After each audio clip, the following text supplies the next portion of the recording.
ಅಷ್ಟು ಎಲ್ಲ ಏನು ಕರ ಹಾಕ್ಲಿ ಇಲ್ಲ ಪ್ರತಿ ವರ್ಷ ಬತ್ತಿ ವರ್ಷದಲ್ಲ 2, 3, 4 ಸೇರಿ ಬತ್ತಿ.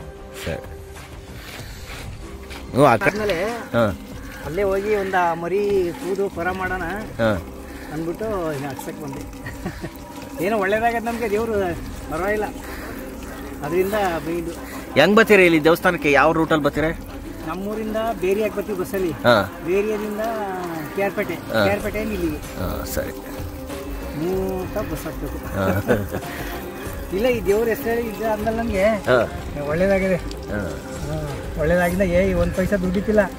ನನಗೆ ದೇವ್ರ ಬಗ್ಗೆ ಬಂದು ಯಾವುದೋ ಒಂದು 2,000 ರೂಪಾಯಿ ದುಡ್ಡಿತ್ತು, ಒಂದು ಚಿಲ್ಲರೆ ಅಂಗಡಿ ಮಡಿಕೋಬೇಕು ಅಂದ್ಬಿಟ್ಟು ಇಲ್ಲೇ ಬಂದು ದೇವ್ರ ಗದ್ಗೆ ನಾನು ಮಡಗಿ ಪೂಜೆ ಮಾಡಿ ಅದು 2,000 ರೂಪಾಯಿ ಎತ್ಕೊಂಡೋಗಿ ಅಂಗಡಿ ಸಾಮಾನು ಹಾಕ್ತೆ. ಅದರಲ್ಲಿ ಈಗ ನನಗೊಂದು ಸ್ವಲ್ಪ ದೇವರು ಒಳ್ಳೇದು ಮಾಡ್ದ. ಅದರಿಂದ ದೇವರ ನಂಬ್ಕೊಂಡಿದ್ದೀನಿ ನಾನು.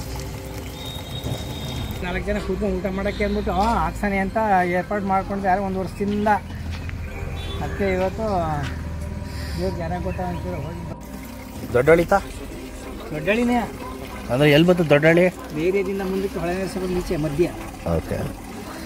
ಸೊ ದೇವ್ರ ಬಗ್ಗೆ ಎಷ್ಟು ವರ್ಷದಿಂದ ಬರ್ತಾ ಇದ್ದೀರಿ ಇಲ್ಲಿಗೆ? ಅಯ್ಯೋ, ನಮ್ಮ ಅಪ್ಪನ ಕಾಲದಿಂದ ಬರ್ತಾ ಇದ್ದೀವಿ, ಈಗಲ್ಲ.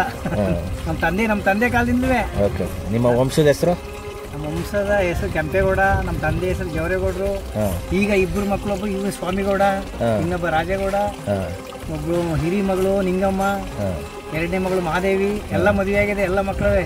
ಏನೋ ಮಕ್ಳು ಮರಿಗೆ ಆಯುಸ್ ಆರೋಗ್ಯ ಕೊಟ್ಟು ಚೆನ್ನಾಗಿರ್ಲಿ ಅಂತ ಅಂದ್ಬಿಟ್ಟು ಆ ದೇವ್ರಿಗೆ ಇದು ಮಾಡ್ತಾ ಇದ್ದೀನಿ.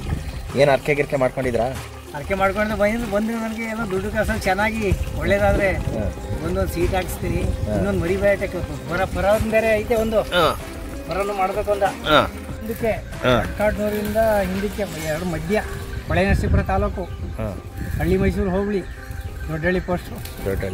ಹಾಂ.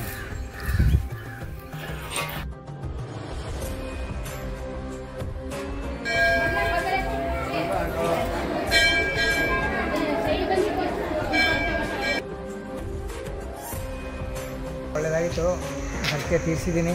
ಆ ದೇವರು ರವಿರಂಗನಾಥ ಸ್ವಾಮಿ ನನ್ನಪ್ಪ ಮಕ್ಕಳು ಮರಿಗೆ ನಮಗೆಲ್ಲ ನಮ್ಮ ಕುಟುಂಬಕ್ಕೆ ಒಳ್ಳೆಯದನ್ನು ಕೊಟ್ಟು ಕಾಪಾಡಿ ಇಡೀ ನಮ್ಮ ಇದಕ್ಕೆ ಒಳ್ಳೆಯದಾಗಿದೆ.